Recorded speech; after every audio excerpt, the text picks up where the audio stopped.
Bonjour ou bonsoir à vous tous les amis, c'est Josia. Je vous présente aujourd'hui une nouvelle vidéo et ce sera la première partie de La Dame en Noir de Sylvie. Ces histoires sont à couper le souffle et vous allez frissonner jusqu'au bout des cheveux. Et puis, il y aura aussi l'histoire d'un petit garçon décédé tragiquement dont le fantôme hanterait aussi les lieux. Quand Sylvie était venue la première fois, elle nous avait raconté et expliqué les phénomènes oppressants qui se passaient chez elle. Et c'est dans la vidéo numéro 3 que vous pourrez le réécouter ou l'écouter. Les amis, la Dame en Noir à ce jour n'est toujours pas partie et elle hante encore la maison de Sylvie. Tirez vos rideaux et mettez un casque pour mieux vous immerger. Il y aura aussi dans cette vidéo 2 PVE en direct que j'ai notés et que j'ai bien voulu relever. Donc faites-y très attention. Mettez-moi des j'aime, s'il vous plaît, et abonnez-vous si vous n'avez pas encore fait. Et je vous en remercie beaucoup. Je vous laisse à présent regarder cette vidéo. Bon visionnage à tous. À très très vite. Bisous, Josia.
Bonjour Sylvie. Bonjour Josia. Comment allez-vous depuis la dernière fois? Je vais très très bien et vous je vous remercie de me réaccueillir sur vos témoignages, sur les témoignages. C'est très gentil à vous. Ben, c'est surtout gentil à vous de revenir. Donc vous revenez vers nous aujourd'hui pour la seconde fois, oui. Et c'est avec un grand plaisir, vraiment, que je vous reçois sur ma chaîne à nouveau de Paranormal Josia. Et vous allez donc nous raconter d'autres histoires incroyables, histoires paranormales, qui vous sont arrivées ces derniers temps. Est-ce que c'est bien cela, Sylvie? Oui, tout à fait, tout à fait. Très bien. Alors, on vous écoute attentivement, hein? Allez-y. Oui, d'accord. Alors, je vais essayer de parler clairement et assez haut pour qu'on m'entende bien. Oui. Alors, la première fois, dans mon premier témoignage, je parlais de mes expériences dans le sud de la France. D'accord, oui. À ce moment-là, je devais raconter qu'une dame en noir était apparue un soir dans le pas de la porte et dans une lueur un peu étrange et qui... Voilà. Et cette dame en noir avec cette capuche, robe longue, très très longue, noire, très âgée et qui n'avait pas d'œil, quoi. Bon. Je voyais pas vraiment son visage. Je distinguais son visage, mais je voyais pas ses yeux. En fait. D'accord. Oh là là, ben oui. Ah, oui. Cette dame-là, à l'époque, elle s'était avancée vers moi et le bras tendu. D'accord. Et déjà, j'avais eu très très peur à cette époque. J'avais même réveillé tout le monde pour essayer de partir de la maison, mais c'était pas possible. À l'époque, c'était pas possible. Voilà. Donc, je vais vous raconter ce qui m'est arrivé il n'y a pas très longtemps. D'accord. C'est-à-dire, il y a combien de temps à peu près, Sylvie, s'il vous plaît? Il y a 2 mois, 3 mois. 2-3 mois. Ok. 2-3 mois. Je n'ai pas la date exacte, mais ça fait 2-3 mois. Quoi. Oui, c'est récent quand même. Voilà, c'est ça. Oui, c'est récent. Oui. C'est récent.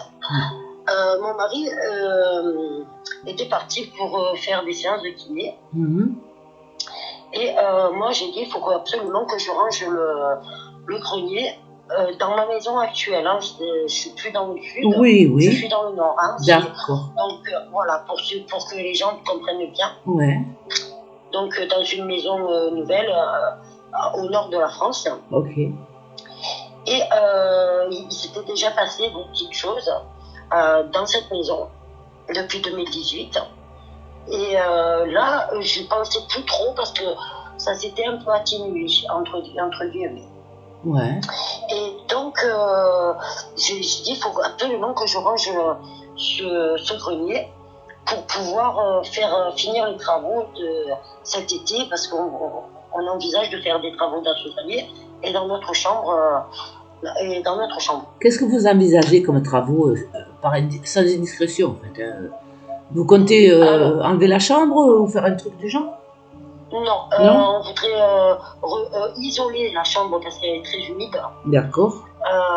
Isoler la chambre et refaire tout propre. Et mettre du parquet par terre dans la chambre, en bois. Et de l'autre côté, du côté du grenier, on avait déjà commencé à mettre du placo, à l'isoler, et pour faire un... Comment ça s'appelle un isolement?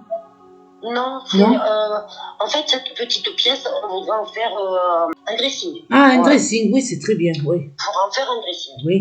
On avait commencé et on avait isolé surtout du côté de la porte, parce qu'en fait, il y a une porte inexistante, mais qui communiquait avec deux maisons à côté. Ah, et cette porte, elle est quoi maintenant? Elle est coincée, elle est bloquée? Comment? Il y avait un passage. Ah. Il y avait un passage, c'est une ancienne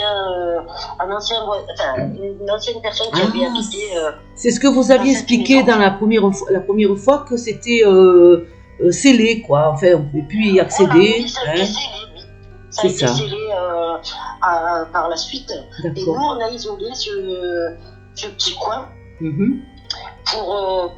Déjà, en pensant que peut-être ça irait mieux, au niveau côté paranormal, je sais pas, et aussi pour faire une belle pièce qui serait la continuation de la chambre. Évidemment, oui.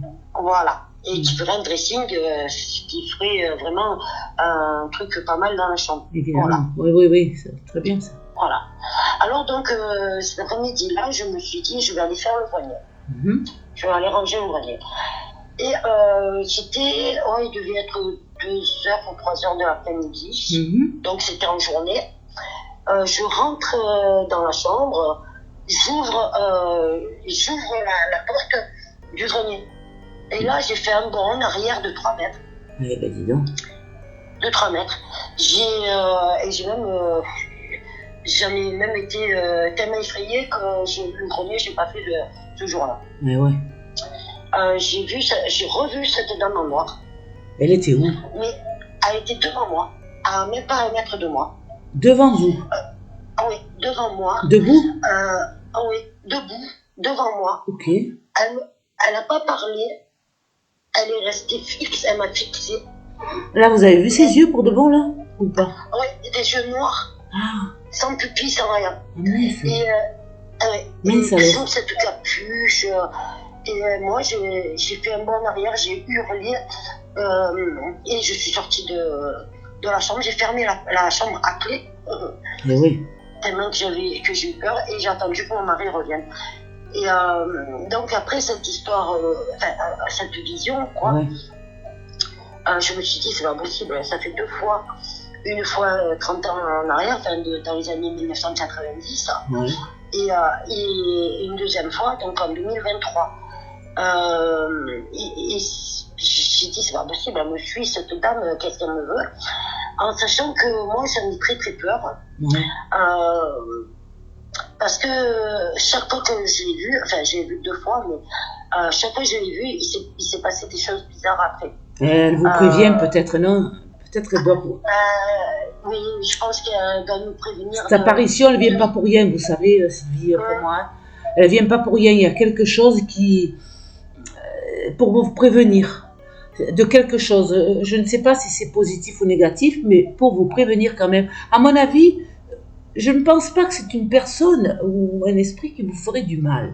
Mais je pense que c'est quand même quelqu'un que vous avez certainement connu ou que un de vos ancêtres a connu et que vous n'avez pas forcément connu, hein, mais qui vient pour vous protéger de quelque chose ou de vous prévenir de quelque chose. Prévenir plutôt, je pense. Ouais. La première fois, il y a eu l'accident l'accident inexpliqué du doigt de mon fils qui restait dans la porte. Ah oui, c'est vrai. Alors que la porte était fermée et le petit, il avait 2 ans et demi et le loquet était bien plus haut, donc il ne pouvait pas ouvrir la porte. C'était pas possible. Ouais, c'est bizarre ça quand même. Ouais, voilà. C'est vrai. Et là, donc j'ai revu, j'étais énervée pendant presque 1 mois, mais très énervée. Et je ne comprenais pas du tout pourquoi. Avant l'apparition ou après l'apparition? Non, après l'apparition. Ben parce qu'elle essayait de... oui, c'est ça. Vous savez, c'est une question télépathique en fait. Hein. Ils préviennent et après ils attisent télépathiquement pour que vous compreniez. Et elle a teasé et vous ne compreniez rien. Donc c'est pour ça que vous étiez énervé. Bah, je sais pas, j'arrive pas à comprendre pourquoi j'étais énervée. Ben parce qu'elle a teasé. Mon mari, il m'a dit, mais tu... Elle a teasé dans votre esprit pour vous faire bouger. Parce que vous n'aviez encore pas compris qu'il allait se passer quelque chose. D'ailleurs, il a dû se passer quelque chose après, c'est sûr. Voilà, ben justement, je vais y venir. Donc pendant 1 mois, j'étais vraiment très énervée, mais pas contre quelqu'un en priorité, je veux dire, mais on voyait que mon comportement avait changé dans le sens où d'habitude je suis plus calme, plus sereine. Voilà. Et que là, ben, je m'énervais pour rien, en fait, pour des petites choses, des pacotilles, et sans en vouloir à personne, parce que voilà, les personnes me fait... changement de comportement, mais voilà. Voilà. Et donc, je crois que c'est 1 mois après, même pas 1 mois après, mon mari s'est opéré de l'épaule. Ouais.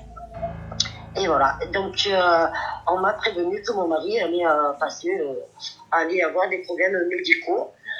Je pense que c'est je ne sais pas parce que moi je sens rien de grave au niveau de l'épaule de votre mari. Bon, c'est un peu embêtant parce qu'il souffre, mais rien de réellement grave qui atteindrait sa vie, je parle, hein, qui atteindrait vitalement son corps. Mais c'est autre chose pour moi, c'est pire. Parlez, continuez. Et voilà, bon là il y a eu ce phénomène donc que mon mari s'est fait opérer d'épaule et il doit se faire opérer de la 2e épaule après. D'accord. Mais voilà. Ça c'est dû à son travail, ça n'a rien de paranormal. Je ressens comme des os soudés. Votre mari, est-ce qu'il a des problèmes d'os qui se soudent, c'est-à-dire qui se coincent? De calcification. C'est ça. Des calcifications et ça se soude tordu. Je sais pas comment. Moi, ce que je ressens, c'est ça. C'est vraiment quelque chose de. L'os se décalcifie, mais se ressoude ailleurs. Enfin, d'une autre manière. Oui, d'une autre manière. Je pense un petit peu que ça peut avoir un rapport. Maintenant, après, je ne suis pas médecin, je ne pourrais pas confirmer. Moi, c'est ce que je ressens. Maintenant, moi non plus, je ne suis pas médecin. Attention. Enfin, je sais que là, bon, il souffre un peu, mais là, ça commence à aller mieux. Ah, c'est terrible. Mais, ah oui, ça commence à aller mieux. Et moi, au bout d'1 mois, j'ai commencé un petit peu à me calmer. D'accord. Mais, comment je veux dire, il s'est passé aussi une autre chose. Oui. Et heureusement que j'ai pas touché parce que j'aurais pu prendre le courant ou autre. Je rentre dans la cuisine. Oui. Et c'était en journée aussi. Et d'un coup, je vois mon four, mon micro-ondes qui se met en marche en même temps. Les deux en même temps. On n'avait pas. Oui, les deux en même temps. S'il restait en marche 2-3 secondes peut-être, ou 4, et ils se sont rééteints. Mais mon mari était là, et j'ai dit, mais attends, t'as touché. Il m'a dit, j'ai rien touché. Ça s'est allumé j'allais mettre. Ça s'est allumé, ça s'est éteint tout de suite ou bien c'est resté un moment allumé? Non, c'est resté 3-4 secondes allumé. Ah, quand même, oui. Oui, 3-4 secondes allumé et après ça s'est éteint. Ok. Donc nous, on est allé voir au compteur. Tout était normal. Et dans les autres pièces, tout marchait normalement. Mhm. Il n'y a que ça ça s'est allumé d'un coup et d'un coup ça s'est arrêté. Et moi j'allais mettre la main sur le micro-ondes pour sortir un café ou pour mettre un café dedans, je sais plus. Et donc, et ben heureusement je l'ai pas touché parce qu'il s'est mis en route tout seul. Ouais. Et le four en même temps. Oui, oui, ça c'est un avertissement aussi. Hein, ça en Le fait four en partie. même temps. Oui, ça en fait partie. Et il est arrivé rien de grave, hein, sans dire, voilà. Mais on dirait que cette personne, justement, que j'ai vue 2 fois dans ma vie, si je les associe à quelque chose qui aurait pu arriver de grave ou autre, ben je l'ai associé à mon petit garçon et à ma maladie des bronches en 92. Et là, je l'associe peut-être à ce phénomène de mon mari. Après, je sais pas s'il y a eu d'autres personnes qui ont été atteintes, je sais pas. Parce que j'ai pas eu trop de nouvelles, donc je sais pas trop. Je sais pas trop. Là, je me suis recalmée, ça va mieux. Oui. Je me mets, alors pour ça, je me mets dans ma chambre au calme. D'accord. Je ferme les yeux et je pense à des choses vraiment positives. Très bien, oui. Et voilà, à des choses positives. Et j'écoute de la musique très douce et tout le reste, et ça me calme. Et ensuite, une fois que j'ai fait ça, eh ben je fais un dessin. Ou alors je prends les cartes ou le pendule. Tu vois ce que je veux dire? Ouais. Absolument, Voilà. Sylvie, absolument. Voilà. Parce que moi, j'ai du mal à m'endormir. J'ai un peu le sommeil en décalé, on va dire. Oh, vous n'êtes pas la seule. Hein. Ah voilà, s'il y a beaucoup de personnes. Hein, donc, Ah oui, il doit y en avoir plein qui voilà. n'arrivent pas à dormir. Voilà. Ouais. Voilà. Voilà pour le premier témoignage. Et ensuite, je voudrais vous parler d'une... Là, c'est pas une apparition. C'est un message. Ouais. Un message plutôt, je qualifierais ça comme un message. Ouais. Un petit garçon qui est venu me voir. Un petit garçon. Il devait être 2-3 heures du matin, c'était il y a un mois. La nuit, en pleine nuit, il est venu vous voir? Oui, en nuit. Je dormais pas encore. Donc j'étais bien, je peux pas associer ça. Disons qu'il il vous est apparu en fait, ce petit garçon. Je l'ai entendu. Oui. Et je voyais des flashs de son visage, de son corps, puisque ce petit garçon, quand je l'ai vu, enfin, dans les flashs, quand je l'ai vu, il avait le visage avec beaucoup de marques. Et après, en descendant le long de son corps jusqu'à ses pieds, je me suis aperçu que sa jambe était complètement démembrée, quoi, pratiquement. Ah mince. Voilà. Et ce petit garçon, il est venu, il me parle, il pleurait. Il pleurait. Et c'était, excusez-moi, c'était après l'apparition de la dame, ça, ou après? Oui. Après ou avant? Non, c'est après. C'est après. Ah, vous voyez, j'ai l'impression qu'il y a un rapport. Hein. Ce que je ressens, moi. Hein. Il y a un rapport avec la première apparition, oui. Il y a quelque chose là. Ce petit garçon, il m'a paru, il a 13, 14 ans. D'accord, oui. Et il vous a paru de quelle manière? Comment? Tangible, transparent? Comment était-il? Alors, je le voyais, mais on voyait. C'est des flashs. Comment, tu vois ce que je veux dire? Non, pas trop, je ne vois pas. Alors, ce sont des flashs, c'est des images qui me venaient de ce petit garçon. D'accord. J'entendais sa voix qui me parlait. Et j'avais les yeux ouverts, hein, donc je ne sais pas un rêve ou une hallucination. Et comment je veux dire, et ce petit garçon, je le voyais, donc j'ai vu son corps, j'ai vu et je voyais quelque chose tourner, je sais pas, enfin, c'était bizarre. Et donc c'est quoi ce quelque chose qui tournait? Eh ben, je vais vous le dire après parce que je vais y arriver. D'accord. Je voyais que ça, son corps un peu, une jambe complètement à l'envers, quoi. Le visage vraiment tuméfié, Tuméfié. avec des marques de coupure, enfin bref. Et ce petit garçon, donc, il est venu me voir et il me dit où sont mes parents, où sont mes parents. Et moi, j'ai dit, je sais pas où sont tes parents. J'ai dit, tu t'appelles comment? Tu peux me dire ton prénom? Moi, j'ai eu un flash qui s'appelait David. D'accord. En fait, David est son 3e prénom. Ah bon? Oui, c'est son 3e prénom. Comment vous le savez ça, que c'est son 3e prénom?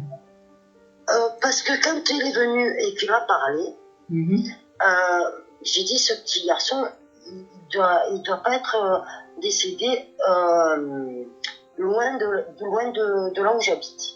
Vous l'avez senti comme ça, oui. Ah oui, je l'ai senti comme ça. Et j'aurais pu me tromper, je peux me tromper de toute façon. Hein. Mais et j'ai dit, mais t'habites loin? Et il m'a dit, j'habite ici. Ah. J'habite ici? Oui, enfin ici. Mais ce petit garçon, quand moi je me suis renseignée après coup, pour voir si quelqu'un ou s'il n'y avait pas un décès dans mon village, il y a effectivement un petit garçon qui est décédé, il avait 13 ans. Il s'appelait Antoine, un autre prénom est David. Ouais. 13 ans, et il est mort dans une roue de moulin. Oh purée. Il est tombé Il est tombé dans la roue du moulin? Apparemment, oui, il jouait, il est tombé dans la roue du moulin, il s'est entraîné, il est décédé dedans. Oh, et c'était en 1994. D'accord. Non, en 2014, pardon, excuse-moi. En 2014. D'accord. Voilà. Mais et comment vous le savez qu'il est né? Ça s'est passé en 2014? Parce que après, moi j'ai vu des archives. Ah oui, d'accord. Ah, il y a des preuves. Il y a quand même des preuves. Ouais. Voilà, et ce petit garçon, il habitait au 16, et nous on habite au 6. Oui, c'est pas très loin. En effet. Voilà, donc du coup, je me suis dit, il s'est trompé de maison. Et au lieu d'aller au 16, il est allé au 6. Ou alors il est allé au 16, il a vu qu'il n'y avait personne là-bas. Ouais. Parce que ses parents, après moi j'ai voulu faire un petit, pas une enquête, je vais pas dire ça comme ça, mais des petits renseignements dans le voisinage. Ils sont partis après cet accident-là. Ils sont partis chacun de leur côté, les parents. Et ils habitent plus ici. Et il avait une petite sœur. Donc voilà. Les parents ont divorcé apparemment après le drame. Voilà. Oh là là, c'est terrible. Voilà. Parce que le papa, apparemment, était avec lui. Mais moi, je ne le voyais pas, le papa. Je voyais que lui, et il est venu me parler. Il m'a dit, où sont mes parents? Où sont mes parents? Je cherche mes parents. Oui. Ça m'a ému, j'en ai presque pleuré. Bien sûr. Il a eu une mort brutale, le pauvre. Ouais. Je me demande s'il sait qu'il est en haut, quoi. Pardon? Je me demande s'il sait qu'il est mort. Ah oui. Je sais pas. Ah si, je le confirme. Oui. Bien sûr. Ouais. C'est pour ça qu'il cherche ses parents. Et parce qu'il voudrait les chercher à l'endroit où il est, parce qu'il ne connaît pas le processus, mais voilà. Mais oui, il sait bien qu'il s'est passé quelque chose et qu'il n'est pas vivant, ça c'est sûr. Oui. Oui. Mais bon, il ne sait pas comment ça marche, parce qu'il n'est pas encore monté. Alors il sait pas, voilà, il est un peu perdu, quoi, voilà. Il est perdu. Voilà, et ce petit garçon, j'ai vu qu'une fois et je n'ai pas réentendu. Les flashs, c'était en même temps pratiquement en même temps qu'il est venu me parler, après j'ai vu ses flashs. D'accord. Des images qui venaient, qui repartaient. Et vous avez entendu? Pardon. Comment? Vous avez entendu sa voix? Ah oui, il m'a parlé clairement. Ah oui, oui. Ça c'est... Oui, il m'a parlé. C'est rare quand même quand on voit et on entend en même temps. Hein. C'est que vraiment... C'est pas que je le voyais devant moi. C'est ce que je veux dire. C'est pas comme la dame en noir que j'ai vraiment vu devant moi. D'accord. C'est le petit garçon, je l'ai pas vu devant moi. Je l'ai vu dans mes flashs, des flashs d'images. D'accord. Il y avait des images et ce petit garçon il me parlait. Et j'ai associé sa parole avec les images que je recevais. D'accord. Enfin, vous étiez Voilà. dans un état second apparemment. Hein. Vous étiez rentré en transe ou en médiumnité Non, là. non, j'étais très calme, j'étais très calme. J'avais lu ce soir-là, donc j'avais lu un petit peu parce que j'aime bien lire de temps en temps le soir, et j'étais prête à m'endormir. Et puis d'un coup, boum, ce petit garçon qui arrive. Et ce qui m'a frappé, c'est que dans les images, je le voyais tel qu'il est décédé, quoi, en fait. Eh oui.